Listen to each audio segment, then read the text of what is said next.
श्रीगणेशाय नमः। अथ श्री दश महाविद्या कवच विनियोगः। ओम अस्य श्री महाविद्याकवचस्य श्री सदाशिव ऋषिः उष्णिच्छन्दः श्री महाविद्यादेवता सर्वसिद्धिप्राप्त्यर्थे पाठे विनियोगः। ओम प्राच्यां रक्षतु मे तारा कामरूपनिवासिनी आग्नेयां षोडशी पातु याम्यां धूमावती स्वयं नैररित्यां भैरवी पातु वारुण्यां भुवनेश्वरी वायव्यां सततं पातु छिन्नमस्ता महेश्वरी कौबेर्यां पातु मे देवी श्रीविद्याबगलामुखी ऐशान्यां पातु मे नित्यं महात्रिपुरसुन्दरी ऊर्ध्वं रक्षतु मे विद्या मातङ्गी पीठवासिनी सर्वतः पातु मे नित्यं कामाख्या कालिका स्वयं ब्रह्मरूपा महाविद्या सर्वविद्यामयी स्वयं शीर्षे रक्षतु मे दुर्गा भालं श्रीभवगेहिनी त्रिपुरा भ्रुयुगे पातु सर्वाणि पातु नासिकां चक्षुषी चण्डिका पातु श्रोत्रे नीलसरस्वती मुखं सौम्यमुखी पातु ग्रीवां रक्षतु पार्वती जिह्वां रक्षतु मे देवी जिह्वा ललनभीषणा वाग्देवी वदनं पातु वक्षः पातु महेश्वरी बाहू महाभुजा पातु कराङ्गुलिः सुरेश्वरी पृष्ठतः पातु भीमास्य कट्यां देवी दिगम्बरी उदरं पातु मे नित्यं महाविद्या महोदरी उग्रतारा महादेवी जङ्घोरुपरि रक्षतु गुदं मुष्कं च मेढ्रं च नाभिं च सुरसुन्दरी पादाङ्गुलिः सदा पातु भवानी त्रिदशेश्वरी रक्तमांसास्थिमज्जादीन् पातु देवी शवासना महाभयेषु घोरेषु महाभयनिवारिणी पातु देवी महामाया कामाख्या पीठवासिनी भस्माचलगता दिव्य सिंहासनकृताश्रया पातु श्रीकालिका देवी सर्वोत्पातेषु सर्वदा रक्षाहीनं तु यत्स्थानं कवचेनापि वर्जितं तत्सर्वं सर्वदा पातु सर्वरक्षणकारिणी। ॐ प्राच्यां रक्षतु मे तारा कामरूपनिवासिनी आग्नेयां षोडशी पातु याम्यां धूमावती स्वयं नैररित्यां भैरवी पातु वारुण्यां भुवनेश्वरी वायव्यां सततं पातु छिन्नमस्ता महेश्वरी कौबेर्यां पातु मे देवी श्रीविद्याबगलामुखी ऐशान्यां पातु मे नित्यं महात्रिपुरसुन्दरी ऊर्ध्वं रक्षतु मे विद्या मातङ्गी पीठवासिनी सर्वतः पातु मे नित्यं कामाख्या कालिका स्वयं ब्रह्मरूपा महाविद्या सर्वविद्यामयी स्वयं शीर्षे रक्षतु मे दुर्गा भालं श्रीभवगेहिनी त्रिपुरा भ्रुयुगे पातु सर्वाणि पातु नासिकां चक्षुषी चण्डिका पातु श्रोत्रे नीलसरस्वती मुखं सौम्यमुखी पातु ग्रीवां रक्षतु पार्वती जिह्वां रक्षतु मे देवी जिह्वा ललनभीषणा वाग्देवी वदनं पातु वक्षः पातु महेश्वरी बाहू महाभुजा पातु कराङ्गुलिः सुरेश्वरी पृष्ठतः पातु भीमास्य कट्यां देवी दिगम्बरी उदरं पातु मे नित्यं महाविद्या महोदरी उग्रतारा महादेवी जङ्घोरुपरि रक्षतु गुदं मुष्कं च मेढ्रं च नाभिं च सुरसुन्दरी पादाङ्गुलिः सदा पातु भवानी त्रिदशेश्वरी रक्तमांसास्थिमज्जादीन् पातु देवी शवासना महाभयेषु घोरेषु महाभयनिवारिणी पातु देवी महामाया कामाख्या पीठवासिनी भस्माचलगता दिव्य सिंहासनकृताश्रया पातु श्रीकालिका देवी सर्वोत्पातेषु सर्वदा रक्षाहीनं तु यत्स्थानं कवचेनापि वर्जितं तत्सर्वं सर्वदा पातु सर्वरक्षणकारिणी। ॐ प्राच्यां रक्षतु मे तारा कामरूपनिवासिनी आग्नेयां षोडशी पातु याम्यां धूमावती स्वयं नैरृत्यां भैरवी पातु वारुण्यां भुवनेश्वरी वायव्यां सततं पातु छिन्नमस्ता महेश्वरी कौबेर्यां पातु मे देवी श्रीविद्याबगलामुखी ऐशान्यां पातु मे नित्यं महात्रिपुरसुन्दरी ऊर्ध्वं रक्षतु मे विद्या मातङ्गी पीठवासिनी सर्वतः पातु मे नित्यं कामाख्या कालिका स्वयं ब्रह्मरूपा महाविद्या सर्वविद्यामयी स्वयं शीर्षे रक्षतु मे दुर्गा भालं श्रीभवगेहिनी त्रिपुरा भ्रुयुगे पातु सर्वाणि पातु नासिकां चक्षुषी चण्डिका पातु श्रोत्रे नीलसरस्वती मुखं सौम्यमुखी पातु ग्रीवां रक्षतु पार्वती जिह्वां रक्षतु मे देवी जिह्वा ललनभीषणा वाग्देवी वदनं पातु वक्षः पातु महेश्वरी बाहू महाभुजा पातु कराङ्गुलिः सुरेश्वरी पृष्ठतः पातु भीमास्य कट्यां देवी दिगम्बरी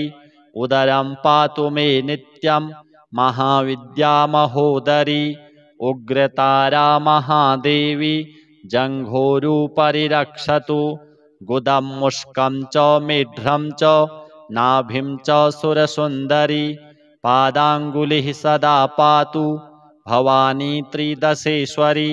रक्तमांसास्थिमज्जादीन् पातु देवी शवासना महाभयेषु घोरेषु महाभयनिवारिणी पातु देवी महामाया कामाख्या पीठवासिनी भस्माचलगता दिव्य सिंहासनकृताश्रया पातु श्रीकालिका देवी सर्वोत्पातेषु सर्वदा रक्षाहीनं तु यत्स्थानं कवचेनापि वर्जितं तत्सर्वं सर्वदा पातु सर्वरक्षणकारिणी। ॐ प्राच्यां रक्षतु मे तारा कामरूपनिवासिनी आग्नेयां षोडशी पातु याम्यां धूमावती स्वयं नैरृत्यां भैरवी पातु वारुण्यां भुवनेश्वरी वायव्यां सततं पातु छिन्नमस्ता महेश्वरी कौबेर्यां पातु मे देवी श्रीविद्याबगलामुखी ऐशान्यां पातु मे नित्यं महात्रिपुरसुन्दरी ऊर्ध्वं रक्षतु मे विद्या मातङ्गी पीठवासिनी सर्वतः पातु मे नित्यं कामाख्या कालिका स्वयं ब्रह्मरूपा महाविद्या सर्वविद्यामयी स्वयं शीर्षे रक्षतु मे दुर्गा भालं श्रीभवगेहिनी त्रिपुरा भ्रुयुगे पातु सर्वाणि पातु नासिकां चक्षुषी चण्डिका पातु श्रोत्रे नीलसरस्वती मुखं सौम्यमुखी पातु ग्रीवां रक्षतु पार्वती जिह्वां रक्षतु मे देवी जिह्वा ललनभीषणा वाग्देवी वदनं पातु वक्षः पातु महेश्वरी बाहू महाभुजा पातु कराङ्गुलिः सुरेश्वरी पृष्ठतः पातु भीमास्य कट्यां देवी दिगम्बरी उदरं पातु मे नित्यं महाविद्या महोदरी उग्रतारा महादेवी जङ्घोरुपरि रक्षतु गुदं मुष्कं च मेढ्रं च नाभिं च सुरसुन्दरी पादाङ्गुलिः सदा पातु भवानी त्रिदशेश्वरी रक्तमांसास्थिमज्जादीन् पातु देवी शवासना महाभयेषु घोरेषु महाभयनिवारिणी पातु देवी महामाया कामाख्या पीठवासिनी भस्माचलगता दिव्य सिंहासनकृताश्रया पातु श्रीकालिका देवी सर्वोत्पातेषु सर्वदा रक्षाहीनं तु यत्स्थानं कवचेनापि वर्जितं तत्सर्वं सर्वदा पातु सर्वरक्षणकारिणी। ॐ प्राच्यां रक्षतु मे तारा कामरूपनिवासिनी आग्नेयां षोडशी पातु याम्यां धूमावती स्वयं नैरृत्यां भैरवी पातु वारुण्यां भुवनेश्वरी वायव्यां सततं पातु छिन्नमस्ता महेश्वरी कौबेर्यां पातु मे देवी श्रीविद्याबगलामुखी ऐशान्यां पातु मे नित्यं महात्रिपुरसुन्दरी ऊर्ध्वं रक्षतु मे विद्या मातङ्गी पीठवासिनी सर्वतः पातु मे नित्यं कामाख्या कालिका स्वयं ब्रह्मरूपा महाविद्या सर्वविद्यामयी स्वयं शीर्षे रक्षतु मे दुर्गा भालं श्रीभवगेहिनी त्रिपुरा भ्रुयुगे पातु सर्वाणि पातु नासिकां चक्षुषी चण्डिका पातु श्रोत्रे नीलसरस्वती मुखं सौम्यमुखी पातु ग्रीवां रक्षतु पार्वती जिह्वां रक्षतु मे देवी जिह्वा ललनभीषणा वाग्देवी वदनं पातु वक्षः पातु महेश्वरी बाहू महाभुजा पातु कराङ्गुलिः सुरेश्वरी पृष्ठतः पातु भीमास्य कट्यां देवी दिगम्बरी उदरं पातु मे नित्यं महाविद्या महोदरी उग्रतारा महादेवी जङ्घोरुपरि रक्षतु गुदं मुष्कं च मेढ्रं च नाभिं च सुरसुन्दरी पादाङ्गुलिः सदा पातु भवानी त्रिदशेश्वरी रक्तमांसास्थिमज्जादीन् पातु देवी शवासना महाभयेषु घोरेषु महाभयनिवारिणी पातु देवी महामाया कामाख्या पीठवासिनी भस्माचलगता दिव्य सिंहासनकृताश्रया पातु श्रीकालिका देवी सर्वोत्पातेषु सर्वदा रक्षाहीनं तु यत्स्थानं कवचेनापि वर्जितं तत्सर्वं सर्वदा पातु सर्वरक्षणकारिणी। ॐ प्राच्यां रक्षतु मे तारा कामरूपनिवासिनी आग्नेयां षोडशी पातु याम्यां धूमावती स्वयं नैरृत्यां भैरवी पातु वारुण्यां भुवनेश्वरी वायव्यां सततं पातु छिन्नमस्ता महेश्वरी कौबेर्यां पातु मे देवी श्रीविद्याबगलामुखी ऐशान्यां पातु मे नित्यं महात्रिपुरसुन्दरी ऊर्ध्वं रक्षतु मे विद्या मातङ्गी पीठवासिनी सर्वतः पातु मे नित्यं कामाख्या कालिका स्वयं ब्रह्मरूपा महाविद्या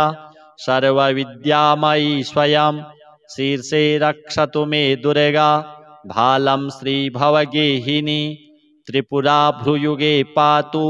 सर्वाणि पातु नासिकां चक्षुषी चण्डिका पातु श्रोत्रे नीलसरस्वती मुखं सौम्यमुखी पातु ग्रीवां रक्षतु पार्वती जिह्वां रक्षतु मे देवी जिह्वा ललनभीषणा वाग्देवी वदनं पातु वक्षः पातु महेश्वरी बाहू महाभुजा पातु कराङ्गुलिः सुरेश्वरी पृष्ठतः पातु भीमास्य कट्यां देवी दिगम्बरी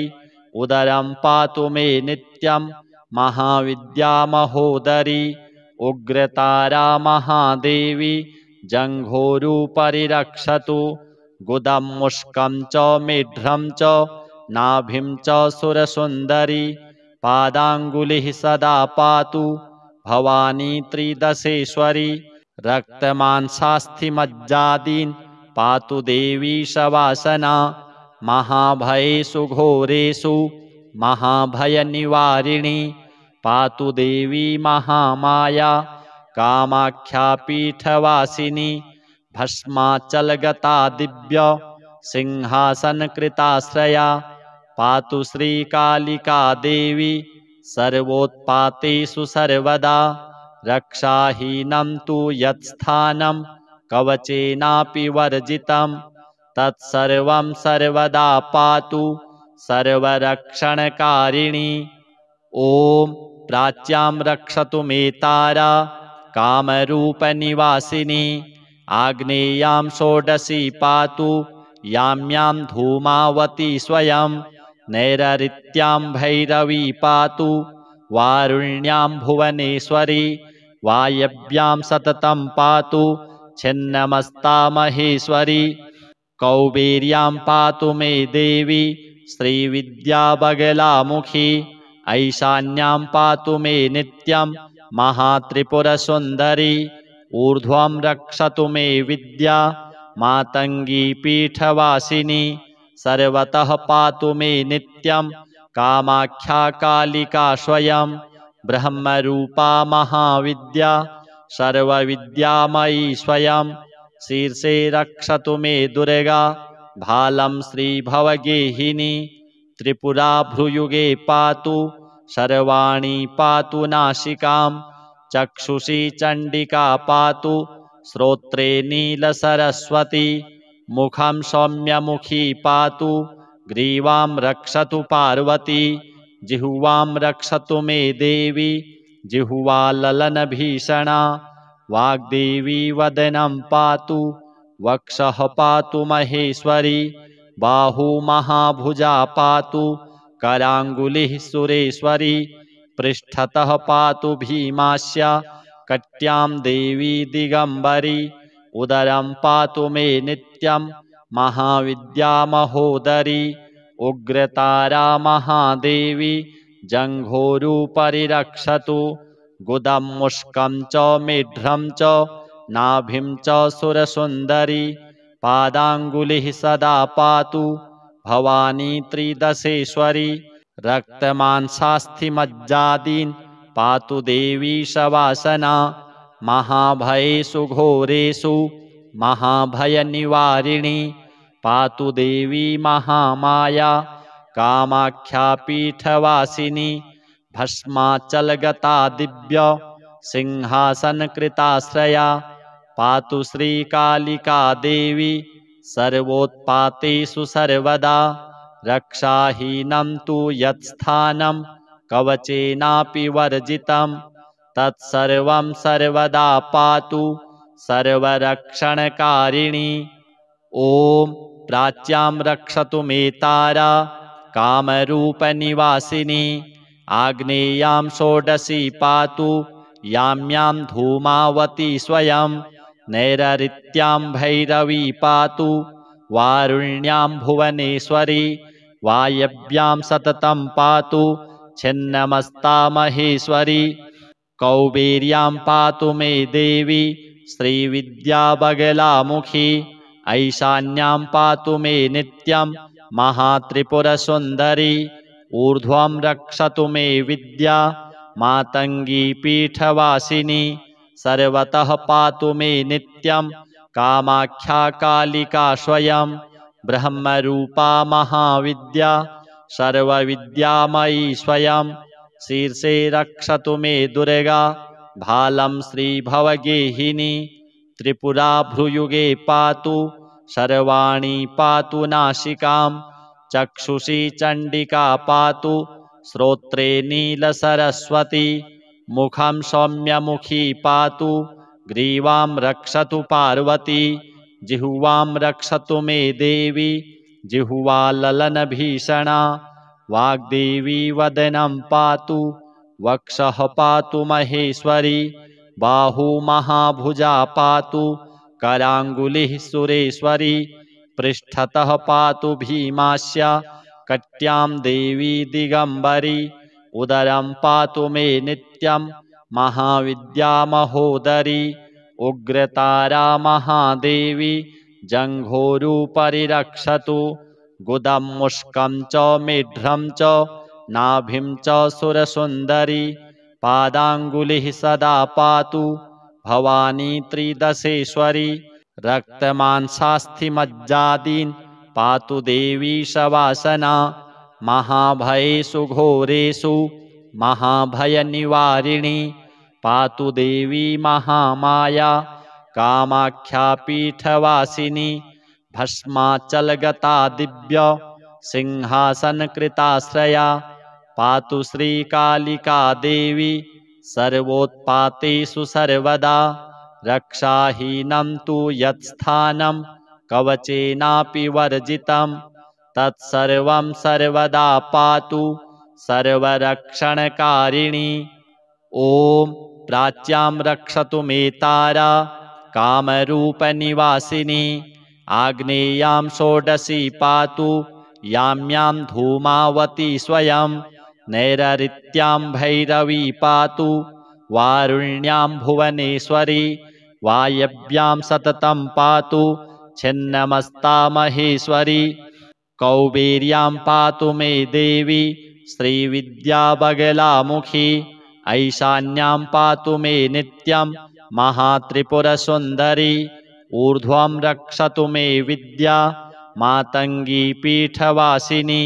सर्वतः पातु मे नित्यं कामाख्या कालिका स्वयं ब्रह्मरूपा महाविद्या सर्वविद्यामयी स्वयं शीर्षे रक्षतु मे दुर्गा भालं श्रीभवगेहिनी त्रिपुरा भ्रुयुगे पातु सर्वाणि पातु नासिकां चक्षुषी चण्डिका पातु श्रोत्रे नीलसरस्वती मुखं सौम्यमुखी पातु ग्रीवां रक्षतु पार्वती जिह्वां रक्षतु मे देवी